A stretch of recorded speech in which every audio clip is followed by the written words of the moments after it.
To our annual membership meeting. I'm Sam Dougherty, the president of the board of directors.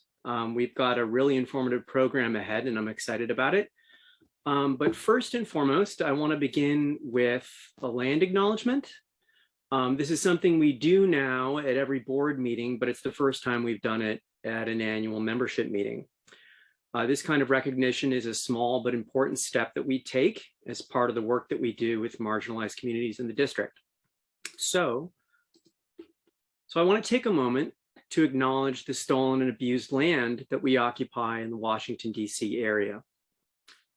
I acknowledge that we are on the ancestral homelands of the Nacotchunk, Anacostan, and Piscataway people. They were among the first in the Western Hemisphere to encounter European colonists. Beginning in the early 1600s, white European settlers killed or displaced them. At the same time, thousands of African and African-American enslaved persons were held, bought, and sold in the lands we occupy today. The District of Columbia was an active and profitable slave depot, with slave auctions dotting the National Mall and groups of chained enslaved persons passing in view of Congress and the White House every day. We honor the Indigenous and Black lives that were taken by violent colonization and state-sanctioned brutality, as well as the enduring strength of these Indigenous and Black communities. And we commit ourselves to turning this knowledge into action by fighting white supremacy in all its forms. So if we could bring up the presentation for this evening. Great. So we've just gone through the welcome, and I'll be turning it over to Monica Hopkins, our executive director, for an update on the various departments in a minute. But I wanted to start out by acknowledging that unlike some of our previous membership meetings, we're devoting the lion's share of our meeting today to these updates in large part because of our organization's incredible growth and development. This is our second virtual meeting since the start of the COVID-19 pandemic. And since the start of the pandemic, our staff has grown from 11 members to a staff of 21 today. And I know that our membership really wants to know how our organization has been working to protect civil rights and civil liberties in the district. Before I do that, I wanted to take a moment to introduce our re-elected incumbent board members, as well as our newly elected members. And I want to acknowledge the tireless work of our nominating committee in producing a really first-rate slate of returning and new members. And so first, the incumbents, I want to welcome back Scott Graytek, Charisma Howell, Flip Strum, and Heidi Tugale. And then on to our newly elected members. I want to just take a moment to actually introduce these folks. Amber Harding is an attorney at the Washington Legal Clinic for the Homeless, where she focuses on increasing investments in deeply affordable housing, lowering barriers to rental housing, and ensuring that housing, shelter, and programs are accessible, dignified, and low barrier.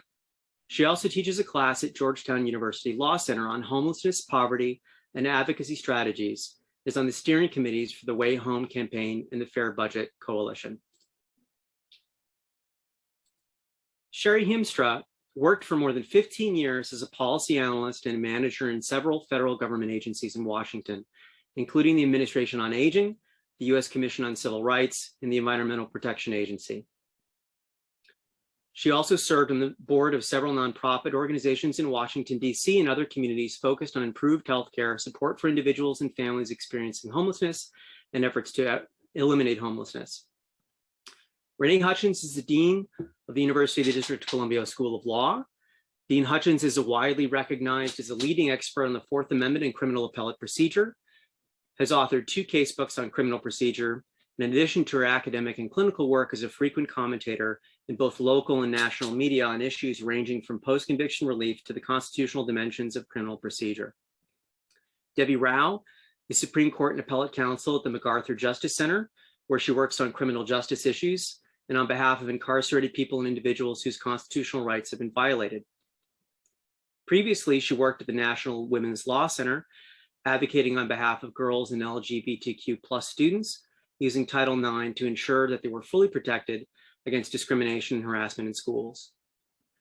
And last but not least, Victoria M. Rodriguez-Roldan is a senior policy manager for AIDS United, where she brings focus on issues affecting people living at the intersections of transgender identity, disability, and mental illness through a social justice lens. She frequently speaks on discrimination issues impacting the trans and disability communities. So again, I want to thank all of our members and both the incumbent and new members for joining the board and welcome them. And so without further ado, I will turn it over to you, Monica, for the balance of our program.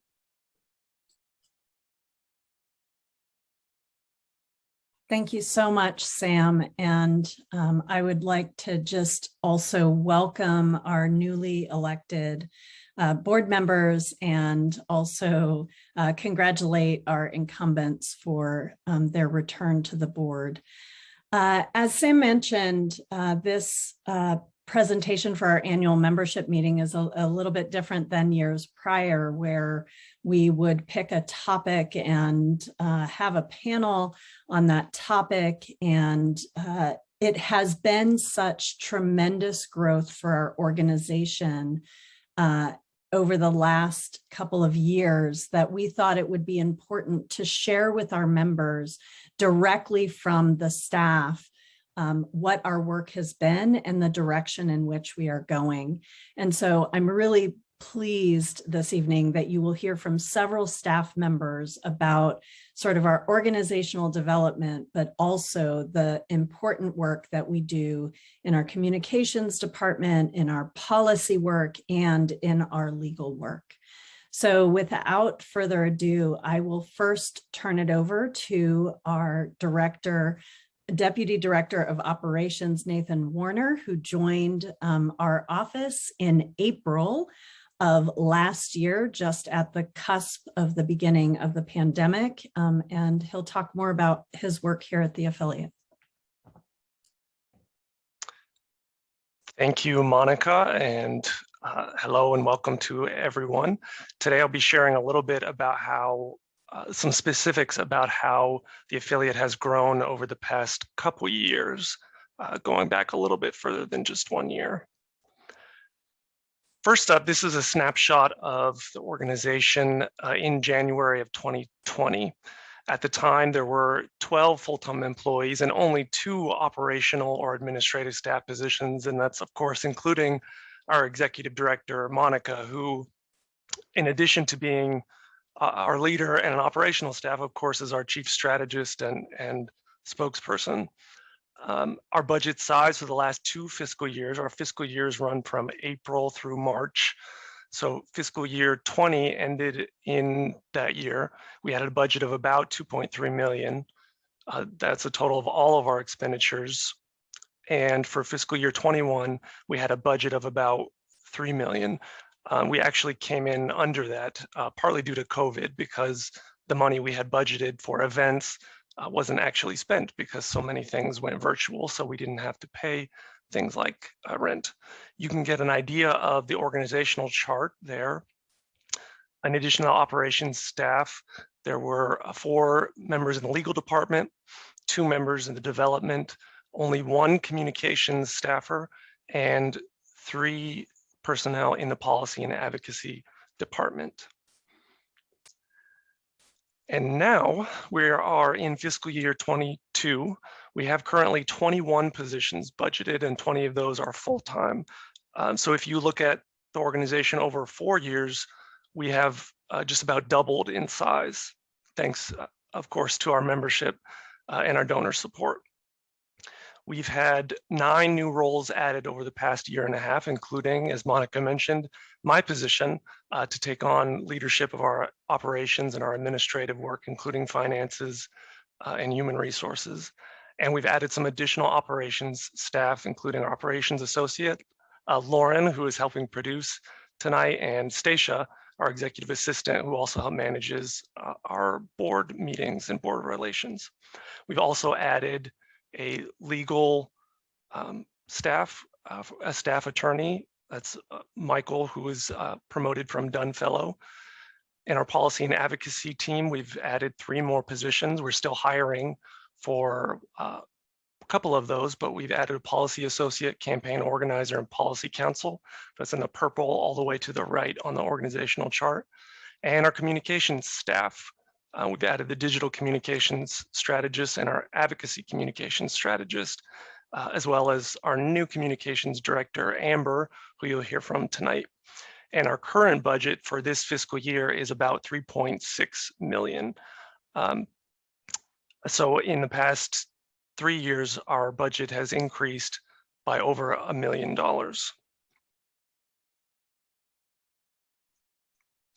Some general governance and organizational updates. As Sam and Monica shared, the affiliate has grown significantly over the past few years, again, in large part to our membership and our donors' generosity in supporting our work. Of course, we also are currently in remote work and have been since March of 2020 in order to respond to the COVID-19 pandemic. And that has necessitated a lot of change, including item 2 there on the screen, our upgraded technology platforms. My goal since starting last year has been to really professionalize our organization, and that includes bringing on a lot of new technology licenses and other things to make our organization work more efficiently. Our programs are going to work better and better defend our civil rights and civil liberties if operations and technology are best serving our program staff. In addition, we've revised some policies, including our accounting manual and our employee handbook. I know those sound pretty basic, but they serve as building blocks for our operations and lay out how everything will be done just about. Our accounting manual includes how we will search for vendors, make purchases, and otherwise interact with the world and use our resources and our funds. Our employee handbook just recently underwent a revision that took over a year, including significant feedback from our staff, our board of directors, an attorney, and other human resources professionals. Some additional policies included in our employee handbook included things like a new progressive discipline policy and other policies like a sabbatical policy to really help our staff be the best they can be and bring their best to accomplishing our mission. And other new policies, a little more specific, are joint operating agreement. As you may know, the ACLU of DC and all ACLU affiliates, as well as the national organization, are actually 2 separate legal organizations for each affiliate.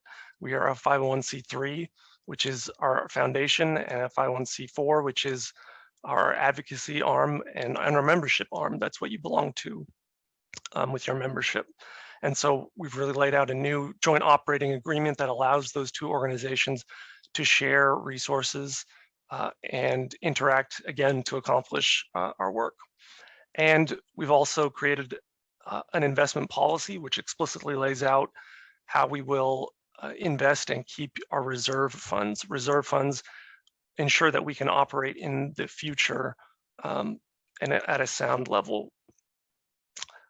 And with that, those are all of our updates. I will turn the mic over to our legal director, Scott Michelman.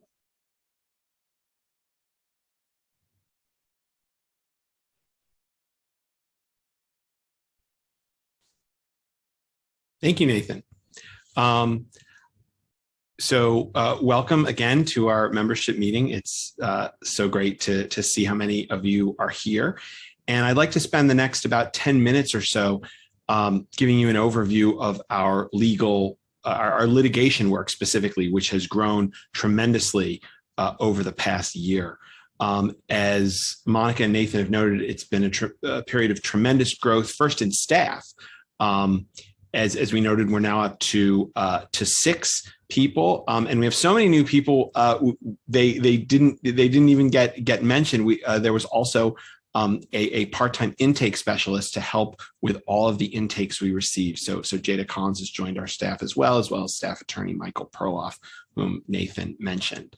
And we also have a lot of great support from pro bono counsel, other organizational partners, as well as interns, volunteers, and externally funded fellows, fellows funded by law schools or by law firms to be with us for periods of time ranging from 3 months to a year and help us accomplish all that we do. We have a large docket.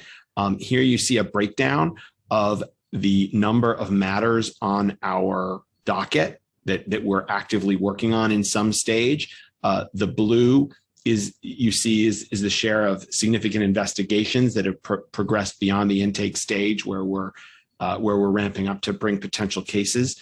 10 to 15 amicus briefs or non-litigation advocacy, including FOIAs, reports, and the like.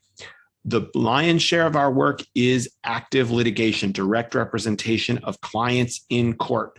And that is 40 to 50 active matters at any given time, some of which may be co-counseled with national, that is the national ACLU, or with local pro bono firms or other public interest organizations, and some of which are entirely litigated out of our office with our intrepid legal staff litigation staff, I should say, of 4. Where do we get all these cases from? Some of them are referred, some of them come to us from national, but some of our matters, including some of our most significant ones, have come out of our intake process, which is expertly managed by our intake manager, Elaine Stamp, with the help of our new intake specialist, Jada Collins. We get up to 1,000 intakes a year and generally ranges between 500 and 1,000, depending on what's going on in the world. In 2020, with COVID and a summer of protest, we were over 1,000. Next slide, please. We can see here that from time to time, these are 2 6-month snapshots of different periods of intake. We'll get asked about different things. The one on the left reflects the period that covered many of the civil rights violations we saw during the post-George Floyd killing protests in 2020. And so the bulk of them were about free speech and association. But another period you see on the right, the plurality were in the equal protection or discrimination realm. So we really get a wide range. And as your local ACLU for all civil rights and liberties in the District of Columbia, we may take on any of these areas of work and often have at least one case in most of these areas. To round out the update, I'd like to highlight 5 areas of our work that have really been, I think, that I would say that I'm most proud of, and I think that have taken up really the bulk of our efforts in the last year. So starting with speech and protest, we have for all 60 years been a staunch advocate for the freedom of expression, including the freedom to protest. And a big part of our work during the Trump era has been fighting against government efforts to suppress dissent, and particularly to suppress the speech of civil rights demonstrators that have been in protest to white supremacist policies or practices or seeking police reform. Slide, please. So we have several examples. We litigated from the very beginning of the Trump administration the case against the DC police for their abuse of protesters, demonstrators on Inauguration Day, January 20th, 2017, including false arrests, excessive force, and unconstitutional conditions of confinement, together with a parallel case that was litigated as a class action. We settled just this year for a total of $1.6 million against the DC government and a host of policy reforms centered on the processing of people during mass arrests and limits and training regarding certain crowd control devices.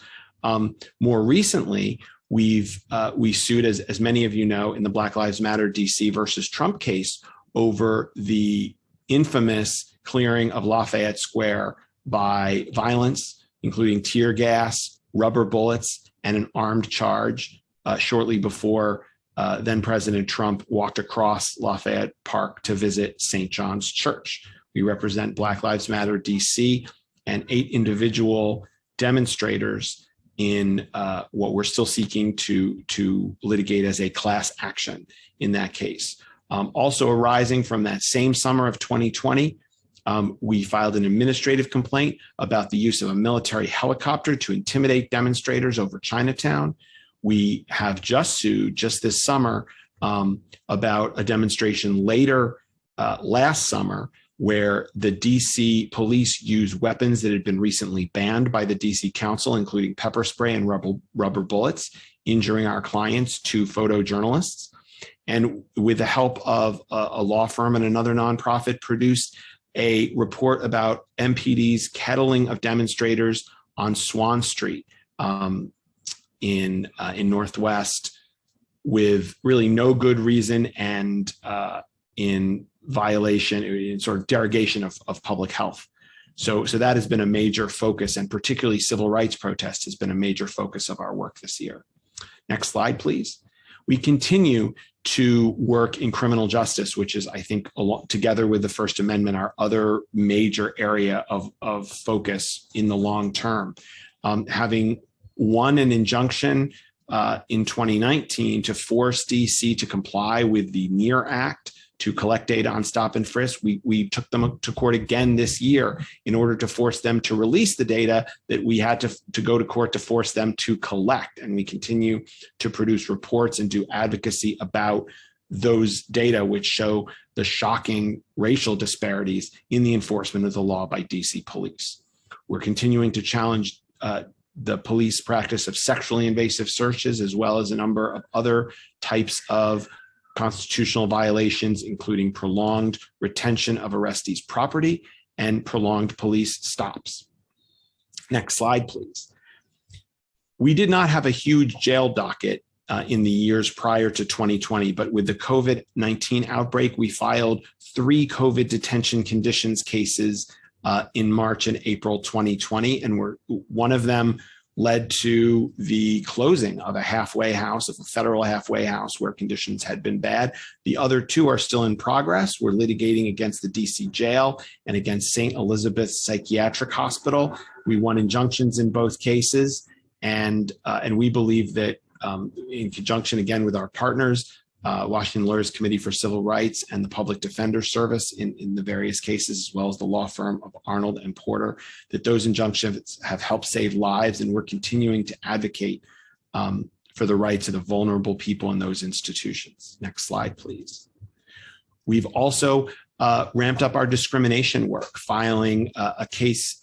Pictured here is Sunday Hinton, who on whose behalf we filed a case in May challenging the DC jail's treatment of transgender people in its custody, including their classification of inmates for housing based on anatomy rather than gender identity. And within just a few days of our lawsuit, the DC jail agreed to rehouse Ms. Hinton in a unit appropriate to her gender identity, and it changed, although it did not fully fix the policy that we challenged. And so that case continues, and we have another case before the DC Circuit trying to expand the reach of federal anti-discrimination law and ensure that the decisions about employee telework, which is particularly relevant in the COVID era, are made free from discrimination. There's unfortunately, the law does not appear to cover that right now, and we want to get that changed. Next slide. The last area I wanted to just mention is immigration. Although this is not something that we can do alone, in conjunction with our national office, we have taken on over the Trump administration 2 different asylum bans, the Remain in Mexico policy and the inhumane process of expedited removal.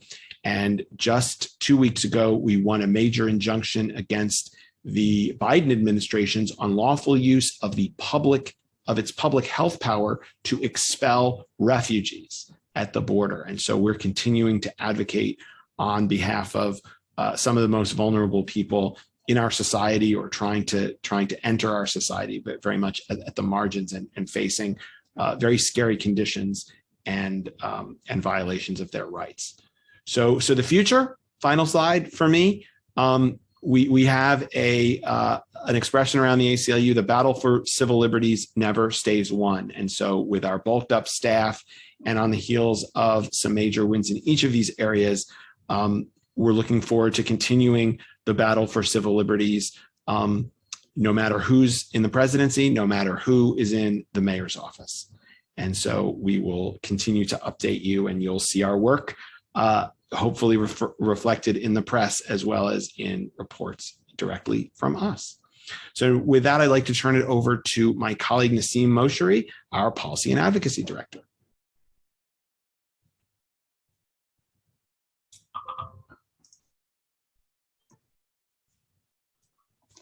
Thanks, Scott.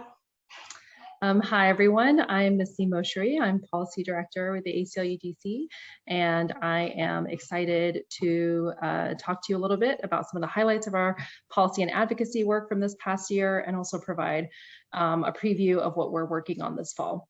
Let me first briefly introduce you to our growing policy and advocacy team. Our managing organizer, Natasha Napper, has been leading our community organizing work since 2018, and in that time has significantly expanded our relationships with grassroots partners and impacted community members that has greatly improved the way that we work.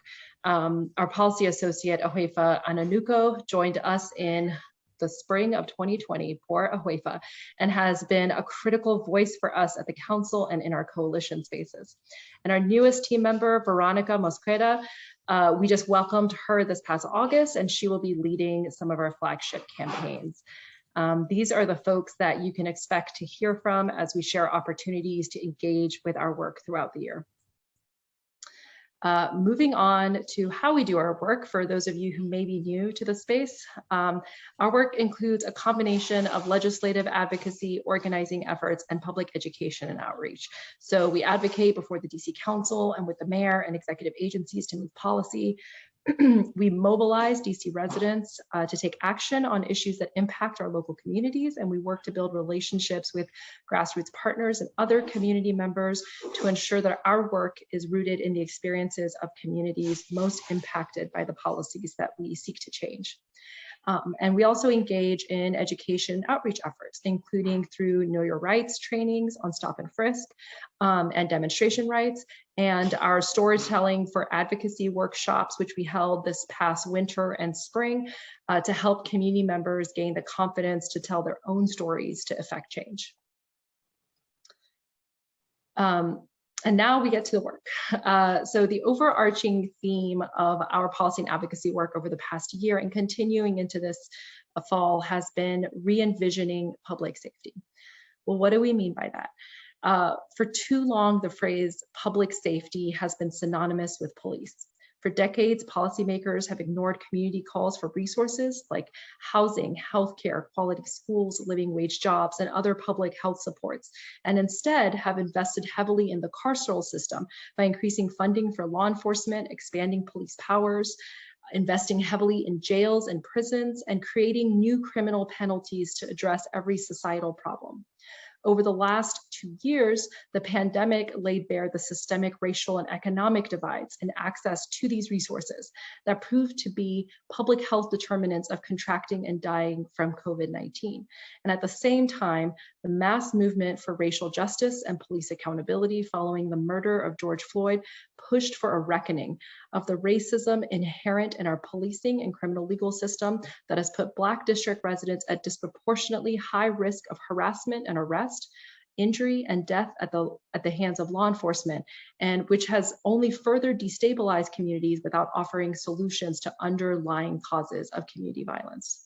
So simply put, the safest communities don't have the most police officers, they have the most resources. And the way that we have and at the ACLU DC tackled this problem is through 3 interrelated prongs. So the first is through police reform or police accountability measures, advocating for changes there, decentering police in our systems of safety, and addressing the laws that we have on the books. And I want to tell you a little bit about each of those areas of our work. So police accountability, this means advocating for limitations on existing police powers and practices that regularly violate the rights of civilians interacting with police. And it also means strengthening oversight and accountability measures to ensure meaningful consequences when officers do violate civilians' rights. Our updated NEAR Act data analysis released in January revealed that Black district residents are the targets of overwhelming number of stops, searches, and arrests by the Metropolitan Police Department, or MPD, and that Black DC residents are also the primary victims of excessive use of force by MPD and of killings by police officers. This past year, we testified before the council on everything from limits to use of force, improving public access to body-worn cameras, banning the use of chemical weapons at First Amendment rallies, ending the practice of qualified immunity, which shields officers from accountability, and significantly increasing transparency over cases of police misconduct. And through engagement with the Police Reform Commission, many of our policy recommendations were included in their comprehensive report, Decentering Police to Improve Public Safety. Looking into the fall, the council will be considering several comprehensive police reform measures that tackle these issues and with which we do plan to engage. Beyond police accountability, we've been looking at decentering police from public safety, including pushing for significant investments in non-police services and resources, and ending the reliance on police where they're ineffective or create more harm. So for example, here we have, I'm sorry, I will slow down. Here we have removing police from traffic and parking enforcement, removing police from our schools, and creating a robust non-police crisis intervention system so that for those who are experiencing a health crisis, they're met with trained health professionals instead of law enforcement, which too often can escalate situations and lead to harm. And then in beyond policing itself, we've been looking at other systemic issues within our criminal legal system that not only don't create safety, but actively contribute to the destabilization and fracturing of DC communities. So this means looking closely at our criminal code. And it also means looking at the conditions within the system that perpetuate harm rather than rehabilitation. Two examples of this are the ACLU is proud to support the Street Vending Decriminalization Amendment Act of 2021, which would remove criminal penalties for street vendors operating without a license. Street vending is also being a lifeline for many of our immigrant community members who throughout the pandemic have been ineligible for government unemployment benefits. We also are an active member of the Unlock the Box Coalition, which is committed to ending the inhumane practice of solitary confinement or restrictive housing at the DC jail. And very much related to this work and re-envisioning public safety, we've been increasing our budget engagement with the DC Council this past year on two fronts. In our organizing work, we've been focusing on helping DC community members have the information and tools that they need to engage with the budget process, while also advocating with the council to change how it conducts its budget process, because it's very inaccessible to those who are not professional advocates, and their voices, the voices of those community members should really be heard as the district makes decisions about how to allocate resources. On the policy front, we have testified at several budget hearings over this past summer in support of non-police community safety programs and resources. The council passed this budget in August. It was a $17.6 billion budget for the district's upcoming fiscal year, which begins October 1st. And among our priorities that were included in that budget were significant investments in non-police violence intervention programs, funding to expand school-based mental health to all DC schools, and a plan to phase out police officers in schools over the next few years. Unfortunately, and despite overwhelming calls to decenter the role of law enforcement, the council allocated well over $500 million to the Metropolitan Police Department. And just to put that, to compare that for you, the non-police intervention programs received a total of about 40 million. So there's definitely more work to be done there, and we plan to continue that work this year and into the next budget cycle. And now I want to move on to 3 of our flagship campaigns. So it's been a big year for DC statehood. The Washington DC Admissions Act, also known as HR 51, passed the House on April 22nd by a vote of 216 to 208. Corresponding bill in the Senate was introduced earlier this year. It now has a record total of 46 sponsors, which is the most ever support to turn DC into a state in the US Senate. Recognizing that we cannot, as DC residents, achieve statehood on our own, we, the ACLU DC, held strategic meetings with ACLU affiliates in key states We worked with our national office on congressional strategy throughout the year and submitted testimony in advance of every congressional hearing. As of now, 21 state legislatures have introduced resolutions or letters in support of DC statehood. And we also provided model testimony to all state ACLU affiliates in the spring of 2021 and sent along targeted requests at key moments in various state legislative schedules. And we're only hoping to expand these efforts into the next year. And I want to tell you a little bit about our community oversight of surveillance campaign. If you're not familiar, the goal of this campaign is to bring the use of surveillance tech into the light to achieve transparency and oversight and community control through the DC Council over how our district government agencies fund, acquire, or use surveillance technology. This is about ending unchecked government surveillance, but it's also about decentering police and incarceration as the response to societal issues that are better addressed by investing in communities. Allowing police to continue to secretly procure surveillance technology will only lead to more police violence enacted on DC's Black and Brown communities, which makes us all unsafe. And this is a coalition that we've had this campaign for a couple of years now. Our coalition will be planning listening sessions throughout October and November to hear from community members who have been directly and negatively impacted by government surveillance. We also are hoping that we're going to have legislation introduced in the council this fall, so please stay tuned for more about that. And finally, along with partners in our Police Free Schools Coalition, we successfully advocated before the council to end the presence of police in schools as an important step to create safer school environments for all DC students and disrupt the school to prison pipeline. We know that police presence in schools expands the types of roles that police play in schools. It increases student referrals to police, it increases student arrests, and it results in accountability issues from student-police contact. It also shifts the focus from learning and supporting students to over-disciplining and criminalization. According to the 2019 school report card, 100% of school-based arrests in DC involve students of color. Over 92% of those arrested were Black, 8% were Latinx, and 31% of students arrested were students with disabilities. So while the council did pass legislation in its budget to phase out school police beginning in 2022, we still have significant work to do to combat the narrative that police make schools safer. And we also are hoping to advocate for meaningful changes and resources in our school system that will create healthier, safer, and more equitable environments for DC students. In conclusion,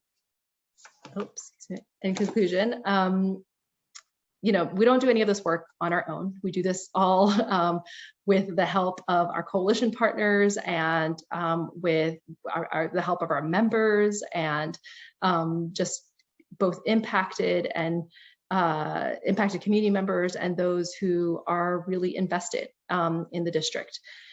We hope to increase opportunities for our members to engage in these efforts over this next year as our team grows. And you can find more information both about our policy work and the issues that we're tracking on our website. So please look out for our action alerts, sign up for our emails if you haven't, and you can also follow us on social to stay up to date. Thank you so much for your support. And now I will pass it on to my colleague, Amber Taylor.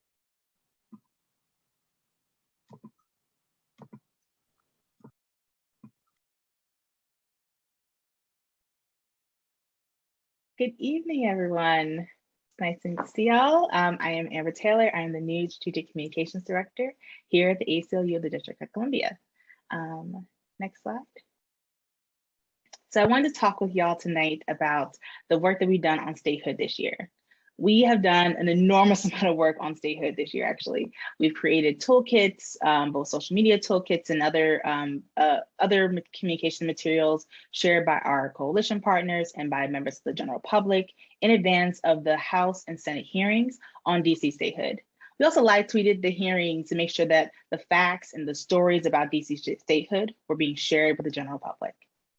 My colleague, Tama Thomas, created a Did You Know DC Statehood graphic series, which educated members of the public about the facts about why the lack of statehood impacts residents so deeply.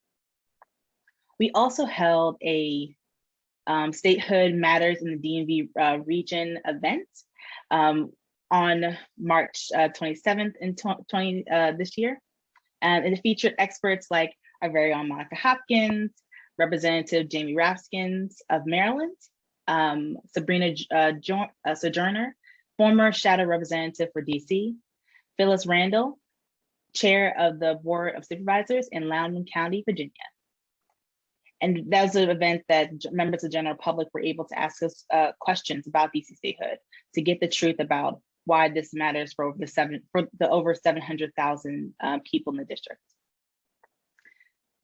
We also created a DC why DC statehood is constitutional. Some of the things we heard from some representatives in Congress was that they thought that the path that we're taking to get DC statehood was new and novel and not constitutional. And we created this video to educate the Congress and then also members of the general public about why this path is not just constitutional, but it's a path that many states have used over the course of our nation's history to enter into the Union.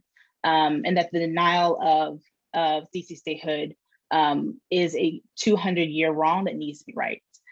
This video has been seen by over 110,000 people across our social media channels.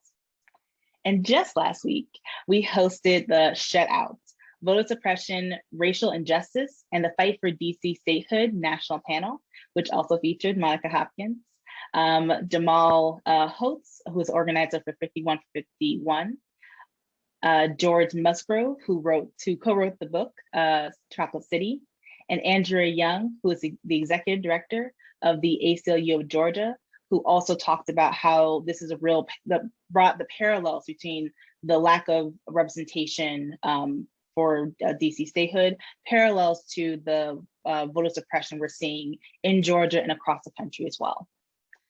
Next slide. Now, I have to say, we are at an amazing moment. For the first time in our nation's history, over 51% of the nation, 54% of the nation support DC becoming a state. This is an incredible feat that builds off of the years of advocacy and communication efforts led by local groups for many years to get us to this moment. One of the things that we found out through polling and focus groups was that the more people learn about DC statehood, the more they learn about the stories and why the lack of DC statehood hurts residents in such a clear way, the more they were likely to support it, advocate for it, and call their congressional representatives in their respective areas to advocate for DC becoming the 51st state. And so I would encourage y'all to go visit our website to learn more about DC statehood and share them with your friends and family across the country. Now, along with DC statehood, we worked on many other issues as well to support our legal, policy, and organizing work. Our news clips have been seen by over 26 million people across the country, including our Black Lives Matter DC v. Trump case, in which we were able to get that featured in the Washington Post, the New York Times, Now This, and Slate magazine, just to name a few.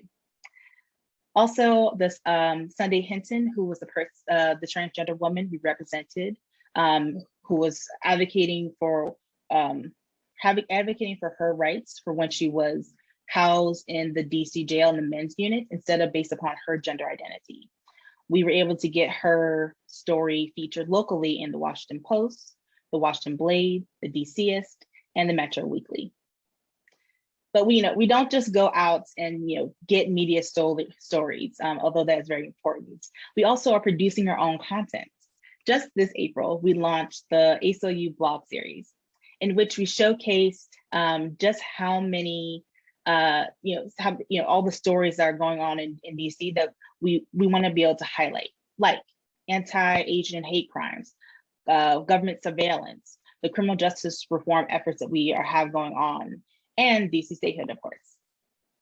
We also created, we are launching the second edition of our newsletter, which please check out your mailboxes very soon. You should be seeing that newsletter. It's going to feature our legal cases and our government surveillance work, along with, of course, how you can support us through your membership and donations. And I wanted to also highlight some digital media highlights. At a time when many nonprofit organizations are seeing a decrease in their social media growth and their reach, we have actually seen a steady increase and maintenance of our social media followers. Our email list, which I hope you all are on, it goes out currently to 33,000 people across the district. Our Did You Know DC Statehood series, which was created by Tama Thomas, was seen by over 300,000 people across the social media platforms and was our top post of the year. Now, as much as it's important to communicate with y'all and share the work that we're going on, we also want to make sure that we are creating ways to ensure that your voice is being heard in the DC Council and by your other elected officials. So through our email program, we have action alerts that we send out to make sure that, for instance, for the WMATA hearing, for the WMATA, sorry, we make sure that related to the WMATA action, in which they were trying to suppress who was able to use public transportation, over 500 people came out and made their voice heard through our action alerts, and were able to effectively work on this issue, and actually get the board vote on that for that issue. Now, I'm not the only one who does the communications work, even though I'm the one talking to y'all tonight. I have the esteemed pleasure of working with Suzanne Ito, who is our senior communications advisor, and also Tama Thomas, who is the digital communication strategist, who has truly transformed and elevated our social media and digital media game to the next level.